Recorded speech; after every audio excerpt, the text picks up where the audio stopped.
Now I'm going to show you how to set the programs. First, you put in the power adapter, and then you'll see the control panel.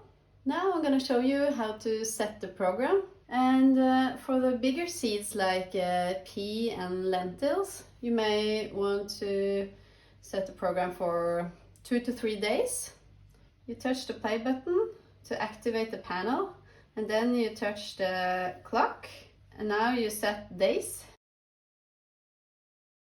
We want it to run for 3 days. And then we push the light button here, which shows when the light will come on which day. For the bigger seeds like pea and lentils, you don't need any lights to come on, so then we will just go and push play. For the smaller seeds like broccoli and alfalfa, you would like them to run for 5 days.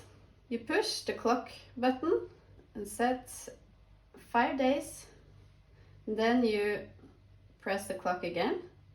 Now the light button comes on. You want the light to come on for the last 12 hours.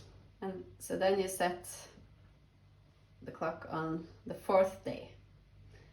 You push the clock, and then you push play to activate the pump, and the program starts. And now, as you can see on the display, you have 4 days and 23 hours left of the program. And when you push the light button, you see that the light will come on in 3 days and 23 hours. Okay, thanks for watching.